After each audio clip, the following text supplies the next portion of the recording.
And it's been out of the bank since first week of April. I haven't seen the shoreline since first week of April. Okay. I've never seen it up that long. Yeah. Never. I'll just unplug it. Usually it goes up for a week or two, you know, and then it starts back down. Yeah.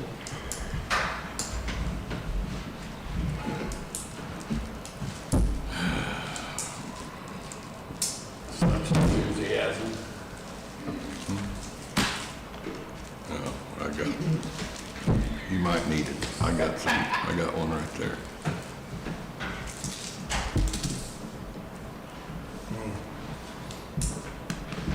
Sugar free, ain't it? Yeah. Thank you.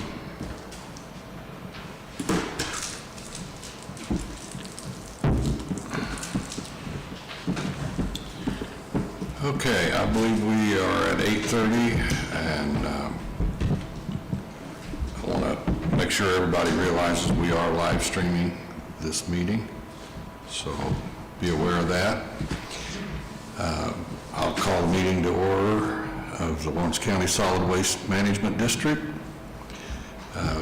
First thing, most of you know that we lost one of our employees this past week, and I'd just like to ask us to take a moment and just have a moment of silence for Jason Wessner.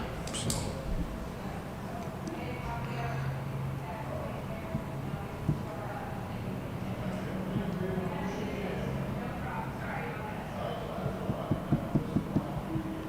Thank you.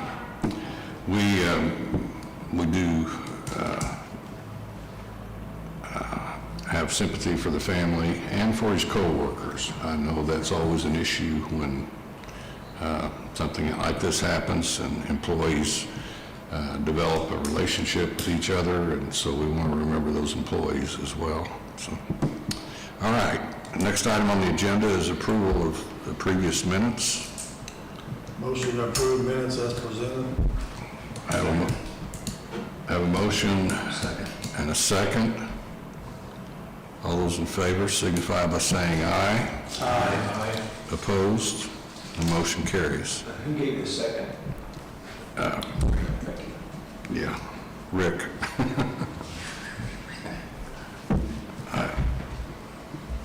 Okay, approval of claims for the period. I'll entertain a motion to approve the claims. I'll make a motion to approve the claims. I have a motion Second. and a second. Any further discussion? All those in favor signify by saying aye. Aye. Motion carries. District Director's Report, Ron. Good morning. Good morning. Just follow up on, with the employee that Ronnie mentioned there, that I've reported things to appropriate agencies that we need to report to, and just wanted to let you know that everything's, we're staying on that information, and we've reported that to the appropriate agencies. So, all right. If you turn over to page 13,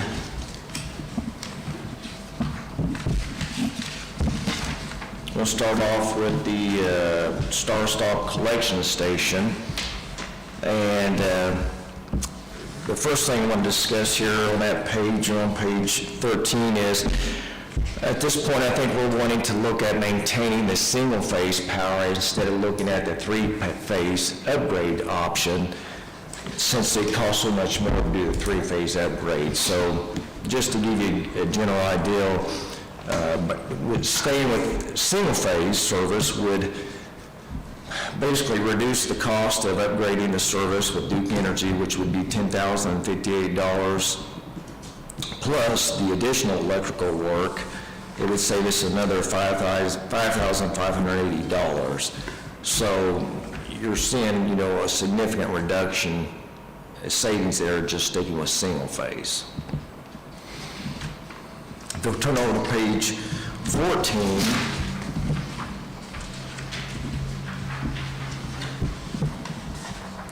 at the top, wasn't going to go into that detail too much since we've already covered that. That's the electrical service upgrade, the three-phase option. Again, that cost just for Duke Energy was $10,058. And then you add the additional electrical cost of around $5,000 to actually get that finalized. The bottom of your page there, we're going to replace the attendant shack. That's DC Metals Portable Building provided a proposal for $6,800. If you turn on to page 15,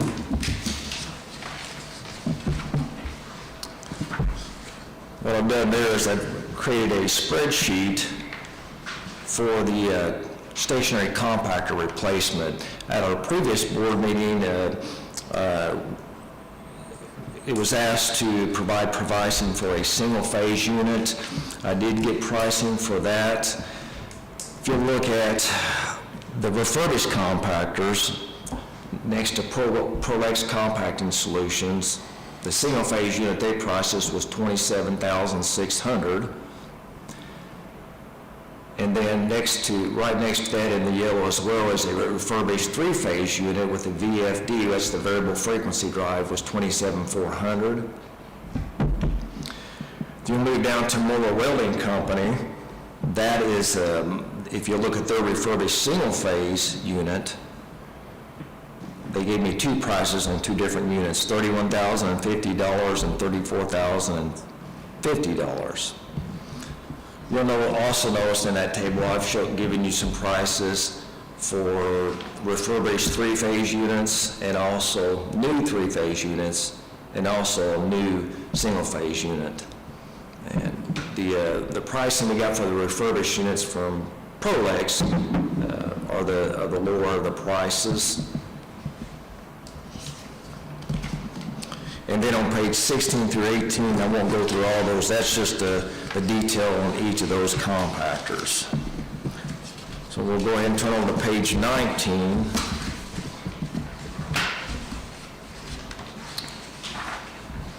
At the bottom, or close to the bottom there in the middle of the page, stationary compactor, based on, a review of all those prices and the compactors, the collection station leader and a driver, they actually went on site and looked at one of the Cramalots at Prolex. It's the refurbished units. They actually have a new power unit with those. It's a PRT is in manufacturing. Their warranty coverage is 1 year parts and labor, 2-year parts, and 3 years for structural failure. And then again, that's for the refurbished unit. And what we're recommending is one of the two options there below. Either the option one of going with the three-phase compactor from Cramalot, or not Cramalot, it's the compactor from Prolex. It's the refurbished Cramalot with the three-phase motor and the variable frequency drive for $27,400, or that Cramalot refurbished with a single-phase power unit for $27,600. I've heard pros and cons of each way, and after speaking with my lead person there and his driver, they both seem to think recommend the VFD, which, I know there's concerns with that as well. On the single-phase unit, you may have problems with the capacitors. We've had problems with those going out. So I think there's pros and cons with both overall. Again, I think from the lead standpoint from the collection station, based on his communication with the driver, I think they're recommending the three-phase power unit with a variable frequency drive. As I understand it, there may be some problems with lightning strikes or power surges with these variable frequency drives. Maybe they can be sensitive to that. I have heard that, but they're not, I think there could be pros and cons of either of them. So I'd like to get some feedback on what the board thinks about those two options. Have we used the Camelot product before? Is this the first one we've ever? We have a Cramalot, but that's a new one located at the Helmville site.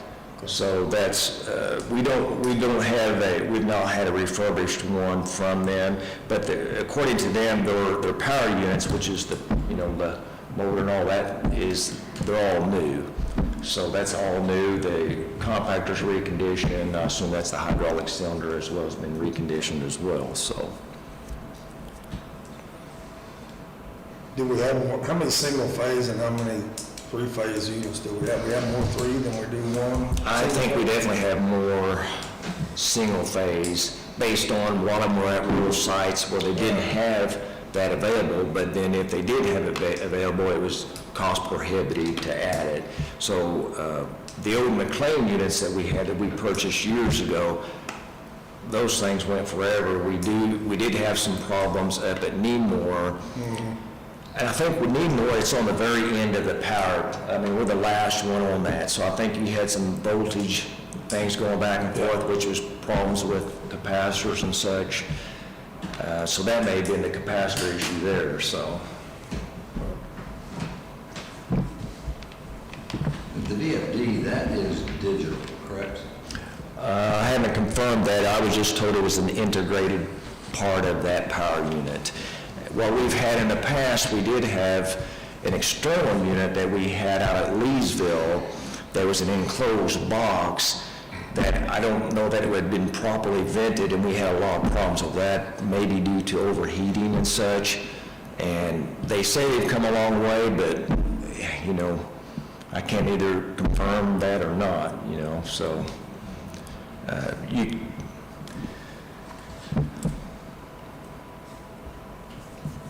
know with the VFD, if that's digital on that, it'd be a lot cheaper if lightning strikes, which with lightning, there is no rule. But it would be cheaper to replace capacitors than it would be boards on the VFD. Yeah, that's true, A lot cheaper. yeah. Just thought to ponder it, but Now, on the single-phase motors, I think my lead told me that there may be a little more cost. I think that industry tends to be more three-phase motors oriented, so you generally have to pay a little more for the single-phase motors when you replace those. There's a little difference there. Not sure what it is. Well, it appears to me that just by the volume of units that they sell with three-phase makes them a little cheaper Probably, yeah. than the single-phase. If you look, I mean, there's a few $100 difference, but And where's this unit going at? Where's this one going? Star Stop. Which is excessively used. According to Dean, it's actually slowed down on its use, yeah. I'm not sure why, but he actually seems to say it's slowed down, so.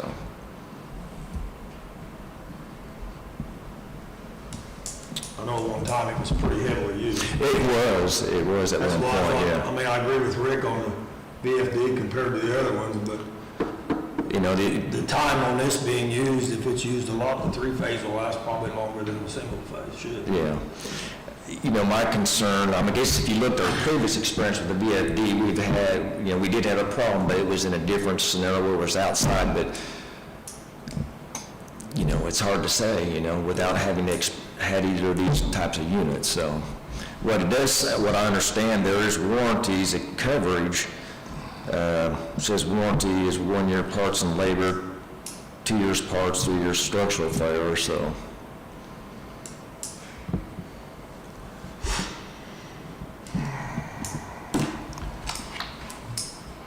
Well, I think we got two choices to make. First of all, whether or not we choose the single phase or the three phase. Right. And then we've got two competitive bids on the cost of the replacement, although there's really not much comparison. Right, when you look at it. And my leader, him and the driver really pressed that they like this ProLED's Cram-A-Lot. They went up and looked at them, the new power units and stuff, they really like it, so. Right. So, somebody's got to make a decision here. I'll make a motion that we go with their request of using the three-phase Camelot series. The three phase? Three-phase. With a variable frequency Recommendation drive. was, wasn't With a variable frequency drive. That's according to the lead and the driver. And but that will entail the additional it? Yeah. Duke Energy. No, that doesn't include all that, no. No, I know. No, that's but- an additional, so you're looking at, Yeah, And it doesn't, it's not an additional because the variable frequency drive will convert your single phase over to three-phase. So no, there's no additional Okay. dues or anything like Okay. that. all right. I got you. Okay, have a motion to approve the Protex three-phase. Second.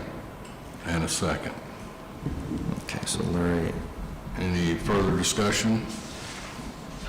All those in favor signify by saying aye. Aye. Opposed? And the motion carries. thank you. We'll turn over to page 20, there at the top.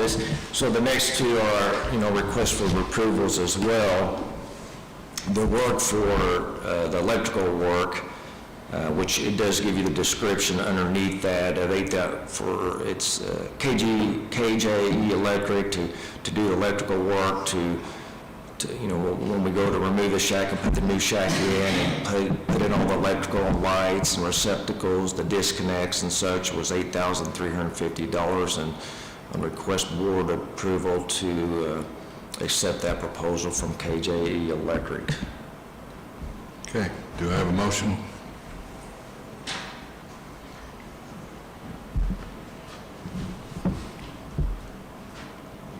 I had one question I asked about that. I see you're cutting this building for a window air conditioner. Is this electrical bid here going to cover the plug-in or whatever it takes to make that function? I would think so. I can make sure and verify that in that case. I'm just curious. I would think so.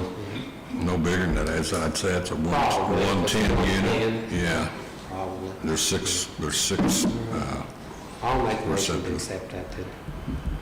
we have a motion. Do I have a second? Second. Second. Any further discussion? All those in favor signify by saying aye. Thank you. The motion carries. I'd like to see us from now on, maybe try to get maybe a couple quotes on electrical. I don't know, I've heard of these guys, I'm not saying there's anything wrong with them. Just, be competitive with what we're doing. Okay, all right. Okay, we have a request for approval of the portable building. And that's to replace the shack that's currently in place there, and this is DC metals for $6,800. I'll make a motion to approve the DC metal building for $6,800. I have a motion to approve. Do I have a second? Second. I have a second. Further discussion? All those in favor signify by saying aye. Aye. The motion carries.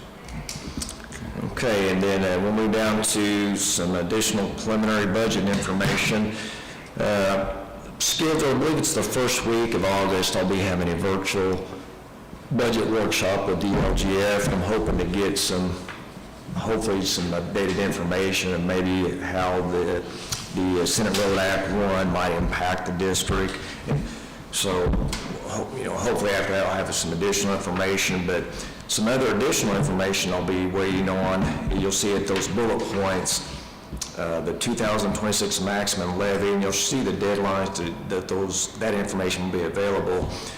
The estimated circuit breaker credits should be available at the end of July, which that'll help us out a lot in determining what money we might get.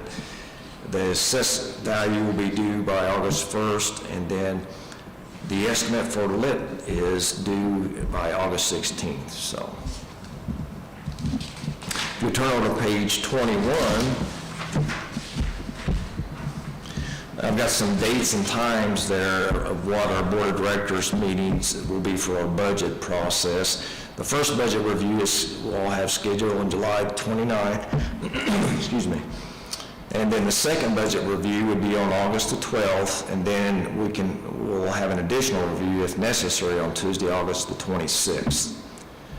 The Lawrence County Council, from what I understand, I don't believe those public hearing adoption dates have been set yet. So what I did is I kind of looked at last year just to kind of give you estimated dates and what it could potentially be. But again, those are just estimated times where I would be presenting the budget before the council for approval for a public hearing on this 16th or the 30th. Again, that could vary depending on what dates they finalize.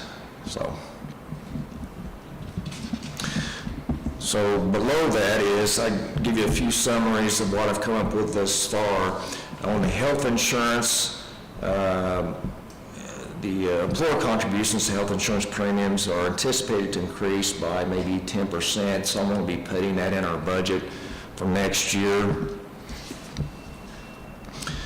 Under employee wages, this is kind of following in line with what the county is showing.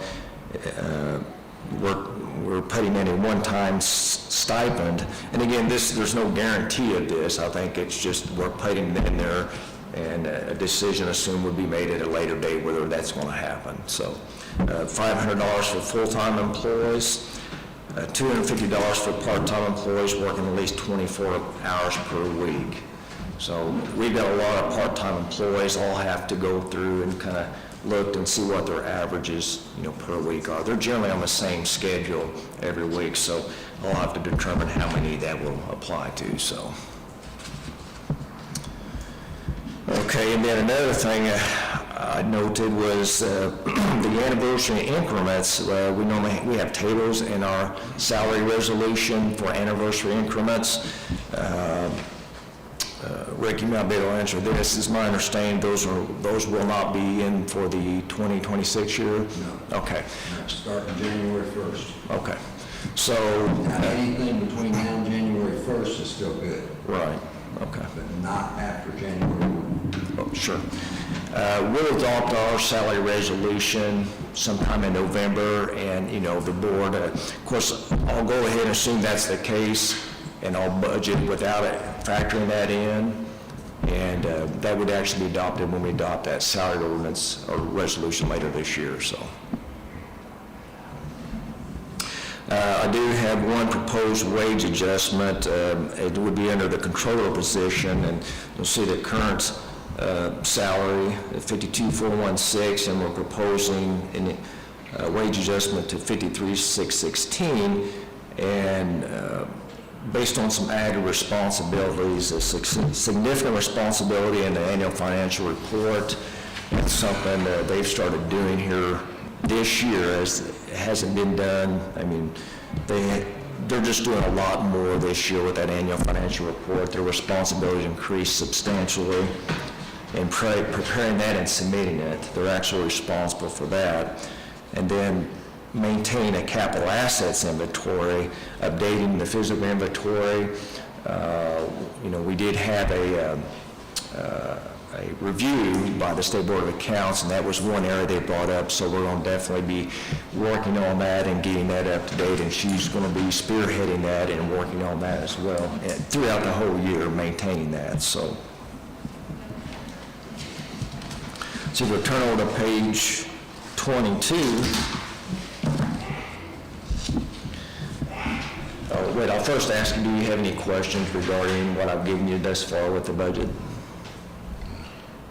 Maybe a typo, district administration process of 2025 budget. Oh, We're a little behind. We're running behind a year.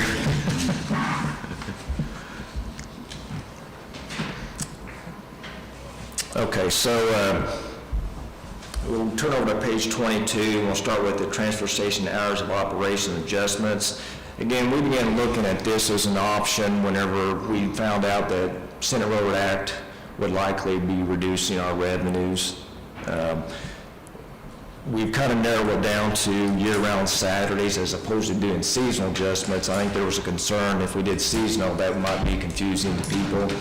So looking at adjusting that from 8 to 2:30 on Saturdays down to 8 to 12 o'clock noon. At the previous board meeting, it was mentioned they'd like to see the vehicle counts that were taking place after, that 12 to 2:30 period. So you can see there, which I actually broke it down to seasonal, but if you can see the total vehicle counts that we have, how much is commercial compared to the residential. You can see most of that is residential that's coming in during that on Saturdays. A significantly less amount of commercial solid waste is, being brought in on Saturdays. And then if you'll turn on to page 22, if we were to adjust those hours, we're looking at an annual expenditure savings in wage and benefits of approximately $15,000 is what we would be looking at. If it's something the board decides they want to do, what we would want to put into effect before those new hours started is give adequate notice, to customers. We would place signs at the transfer station with a date when those new hours would take effect. The current hours we have located on metal sign out there at the entrance. We would update those. We would update those hours on our website and post those adjustments also on Facebook as well. So we are just talking about the transfer station? That's correct, yes. Okay. This is just the transfer station on Saturdays. It would be year-round, so. Do you have any comments? So I guess today I'm saying if it's the direction the board wants to go, if that's where they want to go with it, whether or not they want to make a motion and move forward with it, or. I think we talked about this last meeting. I hate to see you cut hours till we see what the budget's gonna be, if we can, we know Saturdays, a lot of people work during the week, can't get their, Saturdays, if we know where it's gonna end up at, it's gonna end up on the city streets, or it's gonna end up on the county roads, which is more expense to the county to help, and the city to help pick up. I think we need to wait until we see what the budget's gonna be, and see what we do get reduced before we make that decision. That's just my opinion. I don't want to see the highway department or the city streets have to pick up and add more onto them, you know what I mean? I can see. I think 2 hours would make that much difference in that. I don't know. I've been out there back in my day when I worked out there and how people get mad because they can't, and we've all seen it, I think we need to wait till the budget to see what the budget is before we worry about cutting hours yet, myself, my opinion. I'll tell you what, I'll make the motion to go ahead and change this to 8 to 12 on a temporary basis, just to see, Okay. not permanent. I have a motion to approve the change in hours. Do I have a second? I'll second that. I have a second. Any further discussion? All those in favor signify by saying aye. Aye. All those opposed? Aye. Okay. So there's four, and, No, wait a minute. It's 3-2 right now. okay, let's see.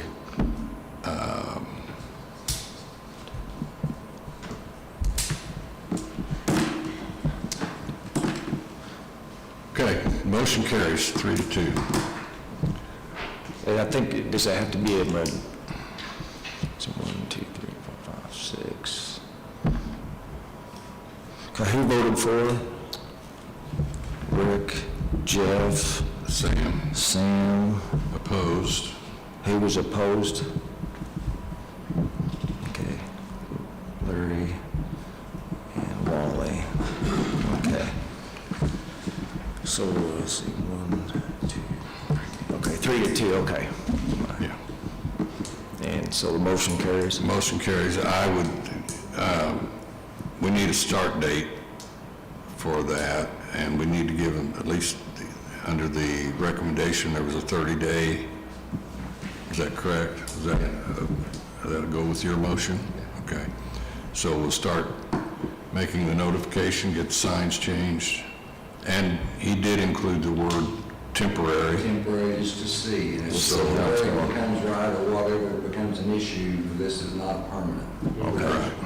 Well, You should be able to track that pretty handily by your car count. Yeah. okay. Okay. All right, if we turn on page 24,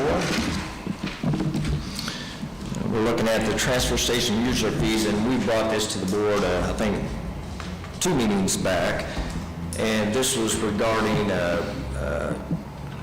adding or increasing fees. At that time, we discussed the construction demolition debris fees, we discussed the commercial solid waste fees, we also discussed some residential fees changes.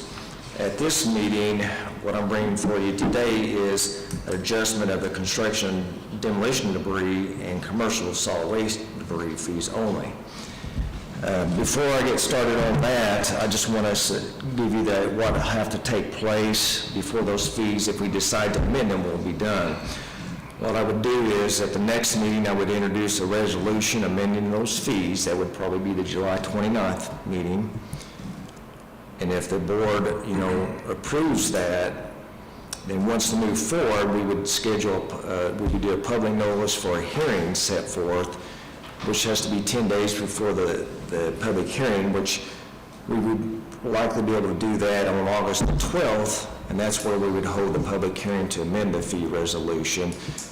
After that hearing, the resolution establishing the fees, either as originally introduced or amended, can be passed and put into effect. And also noting, if we did that, we would want to give everyone adequate time, at least probably 30 days. We would change signs. We would want to do it on the first of the month for billing purposes, so you didn't get that mixed up in billing purposes. So we would have it done on the first of the month. You're saying you'd put it into effect on September 1st then? If we passed it on August the 12th, we could make the decision then, what date we want to set. Would September 1st be adequate, or would you want to wait till the following month? You'd have to make that decision, so at this current meeting, what we would do is, when I go over this, is you would make a decision. If it's something you want to move forward with, I would draw up a resolution with the fees that you want to adjust and have that at the next meeting for you to review. And then at that point, we would ask for approval to move forward with a public notice for a public hearing. The construction and demolition debris, we're showing at the bottom there, if we increased it from $45.50 per ton to $55.50 per ton, that's a $10 increase. We're estimating that would give us around $80,083. And then right below that, the commercial solid waste, if we brought it up from $40 a ton to $50 a ton, you're looking at approximately $55,589. Again, these are estimates, and just keeping in mind, these are historical tonnages we're looking at from January 1, 2024 through December 31st, 2024. So there's no guarantee that same will apply under that new year. If you turn on to page 25, total, the estimated additional revenue would be $135,672. And again, that's an estimate. So I guess at this meeting, if the board wants to move to continue this, probably would ask that, I guess it'd be a motion to approve that I go ahead and work on a resolution to introduce to the next meeting, would be the first step of this process, so. When was the last time we had a raise? 2022 is when we brought it up. Do you remember how much we brought? Approximately 5 feet then, from like 45 to 50. I think construction went from 40 to 45.50, and what was the regular debris, the commercial solid waste? What was it? I think it's 46. No, commercial is 40 now, but it was lower at that time. It may have been around 5. Commercial's the lowest. Commercial's 40, construction's 45, 50. Right. What was commercial before we raised it? 36.50. So it was 36.50 to 40 in 2022. Then construction debris was 40 to 45.50 in 2022. So. My question is, are we looking to get ready to raise the rates now to cover any revenue loss that we've seen since the last raise up to this date? Or are we looking at this increase to help with revenue revenue shortfall for next year. I don't want to raise rates and turn around and find out what our new budget is, and turn right back around and raise rates again. We are I think it's in anticipation of what potential shortfalls may, that We don't know what the shortfalls are yet. there's some projections, but actual ones we don't. That's, I'm just not in favor of raising rates and turn around in 3 months or 4 months and raise them. Have to them again, yeah.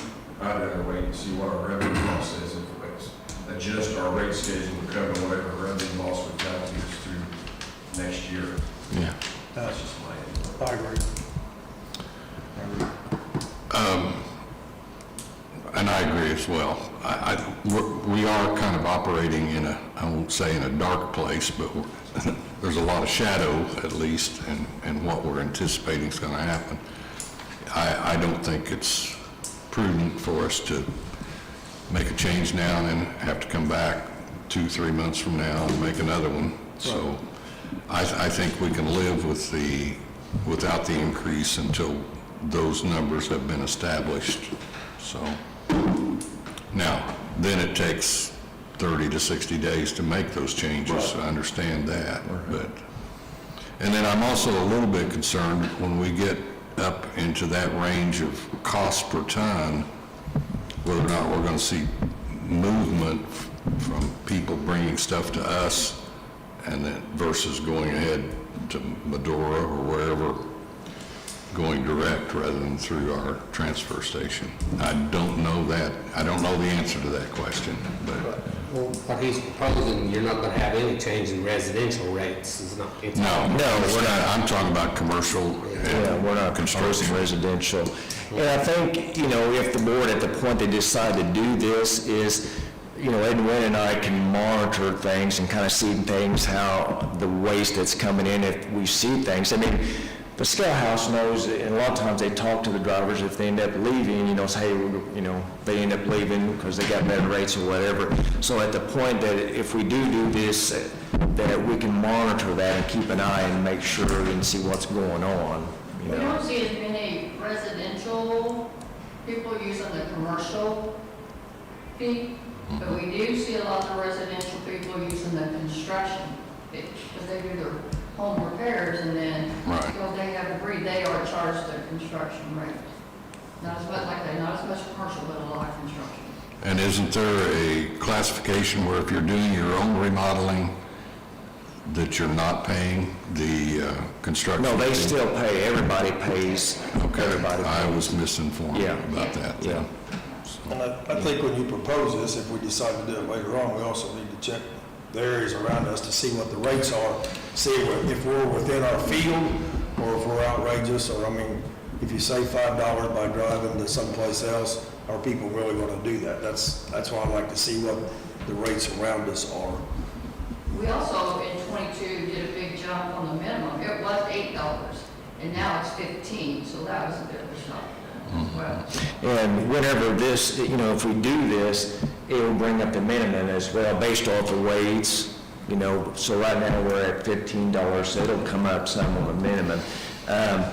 I can, look at the rates at these other locations as well to see, again, to respond to your question again, there's initial numbers we're looking at, which I haven't really put those out there just yet because there's some early projections, but hopefully I'll have some stuff here sooner than later and knowing what's going to happen, so.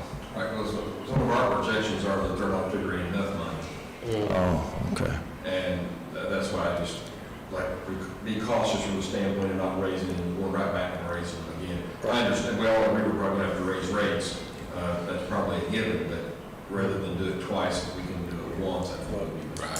So by October, you probably should have some pretty definitive numbers. I would think so. You can go through the process and still have it ready to raise January the 1st without, Yeah, Yep. yeah, that would make good sense. yeah.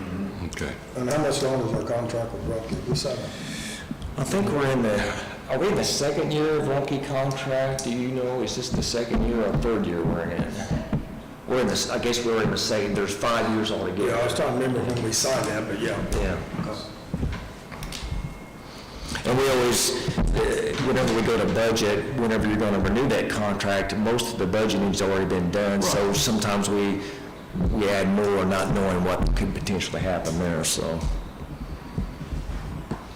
Okay. I'm going to assume then that we're just going to, we don't have a motion, so we don't have to table it, but we're just going to continue the discussion till a later time. Okay. Okay, if you'll move to number 5 on your agenda there on page 25. I'm working on a resolution. We currently have a resolution that was passed several years ago that allows you to place certain claims prior to board approval, like utilities, things of that nature. What I understand, there's kind of looked at statutes initially, and that it does, you can be a little more broader than that. In particular, the credit card bill, making sure we get that paid on time without having to pay any interest, potential late fees there.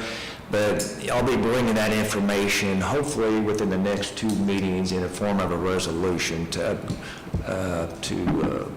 upgrade the previous one that we were in, so. And according to State Board of Accounts, we cannot legally pay interest. Right. That's correct. Credit cards. So the goal is to get this set up and maybe even have a list of vendors. I've seen some do a list of vendors that you are going to allow the board chair to sign off on. Let's say she prepares it, you sign off on it, and then we can go ahead and pay them, and then the final approval, coming at the next board meeting, so. And I think the state board of council will also give you some guidelines on what options you have as far as paying early before the approval. Yes, yeah. Okay. Wait a minute, I got one thing. Sure. Help remind me, we can't talk about the State Board of Accounts, but there was an increase in the cost. Do you remember what the difference in the cost of the rate for the State Board of Accounts was this time? It tripled at least. Yeah. Isn't that right? What we pay Yeah, for we the, can't talk about it, but, we can't talk about the audit, but we can talk about their fee. So, and that could be a sizable amount of money. All right, sorry, didn't mean to interrupt you. okay. And number 6 there, the transfer station will stop hopper repairs. I had been waiting here for several weeks on that to be finished up there. What they're waiting to finish is they were waiting on materials. It's that aggregate metal, it's a like animal topping. There's about a 4-inch section before you get the wheel stop that they had to tear out and they're gonna have to replace, sort of go over that new wheel stop. So they were waiting on the materials. The materials are in now, so I think they're, as far as internally trying to, schedule some employees to get that taken care of. I'm hoping something will, maybe by the end of next week possibly, we can at least get it scheduled and get that finalized. So we are waiting for the engineer on another project. We're going to replace that whole floor. The board earlier this year approved that contract for Universal Design to replace the entire floor. It needs replaced, so they're in the process of starting. They haven't started yet, but we'll start working on the engineering to replace the floor. So we should have that information hopefully in the next month or 2, as far as possible bids and such and all that. So Which one, is this at one of the compactors? no, this is at the transfer station.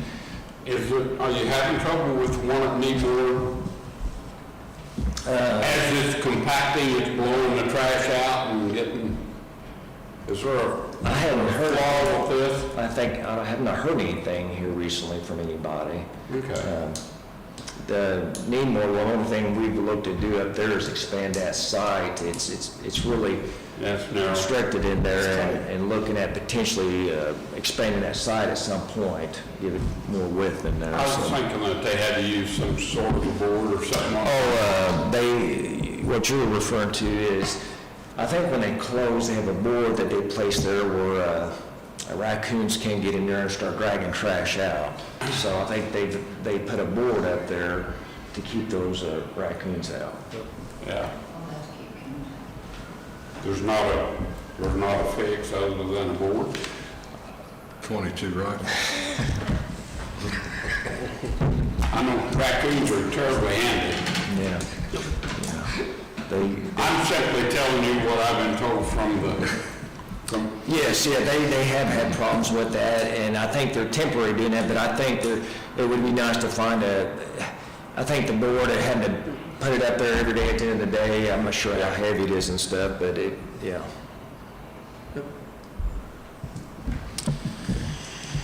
Okay, at this point, that's all I had on my agenda. Okay, any other questions for Ron? We'll move on then to the controller's report. Everybody, no issues there. Any old business? Any new business? Public comment period? And I would entertain a motion to adjourn. So moved. We are adjourned. Thank you.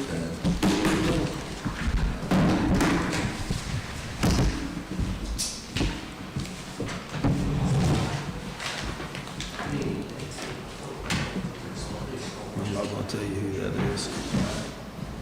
I can tell whose it is. Look who's got gloves.